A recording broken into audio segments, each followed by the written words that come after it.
Nazanga biceps, mais nazalaka na Yahweh na vie na ngai. Mon Dieu, mon Dieu, mon Dieu, ça me trouble. Laisse-moi te dire que tu n'as pas ce que les autres ont, mais tu as celui que les autres n'ont pas. J'aime l'histoire de David et Goliath. Vous savez, Goliath était devenu un problème pour les enfants d'Israël, mais aussi un problème pour Dieu lui-même. C'est-à-dire que et Dieu et les enfants d'Israël soupiraient après quelqu'un qui pouvait mettre fin à ce que Goliath était en train de faire. Quelqu'un comprend ça?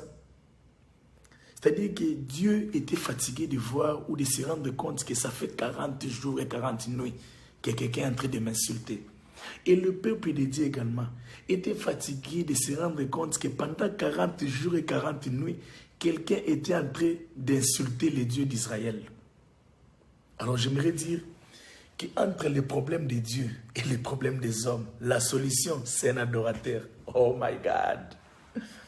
Un adorateur est une solution pour les problèmes de Dieu, mais un adorateur est une solution également pour les problèmes des hommes. J'aimerais dire à quelqu'un que puisque tu vas résoudre les problèmes de Dieu, Dieu t'accordera la grâce de pouvoir résoudre les problèmes des hommes. Puisque tu vas résoudre les problèmes de Dieu qui consistent à pouvoir l'adorer, alors tu seras à mesure de résoudre les problèmes des hommes. Celui qui résout les problèmes de Dieu, alors Dieu lui donnera les trônes. Oh my God. Celui qui résout les problèmes de Dieu, alors Dieu lui accordera son règne. Celui qui résout les problèmes de Dieu, alors il demeurera. Ah mon Dieu, ah mon Dieu, ah mon Dieu, ah mon Dieu, ah Rabacha. Quelqu'un a parlé de Nash ici, ça me rappelle mon père, apôtre Nash. Donc voilà, un adorateur est une solution de Dieu aux problèmes des hommes. Un adorateur est une solution de Dieu pour les problèmes de Dieu. Car Dieu, l'adoration, la Bible nous dit que c'est la nourriture de notre Dieu. À chaque fois que Dieu a faim, Dieu vient vers l'adorateur. Alors, imaginez que Dieu a faim et Dieu se tourne vers l'adorateur et se rend compte que cet adorateur n'a pas une bonne humeur.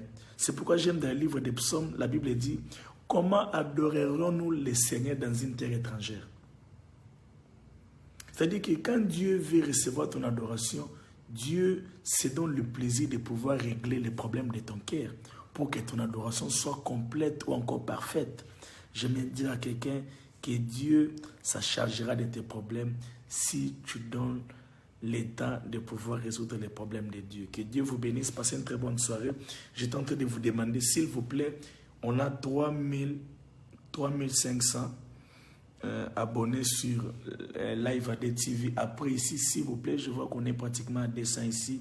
Je veux que nous puissions aller saturer cette nouvelle chaîne de Live AD. Abonnez-vous car déjà dimanche, par la grâce de Dieu, nous aurons beaucoup de vidéos. Alors abonnez-vous pour ne pas manquer. Et aussi par la grâce de Dieu, sur la chaîne YouTube Michel Bakenda, il y a un clip qui va sortir bientôt là. Il y a Dieu dedans. Donc abonnez-vous dans toutes les deux chaînes et Dieu ne manquera pas à vous bénir. Je vous aime. Merci.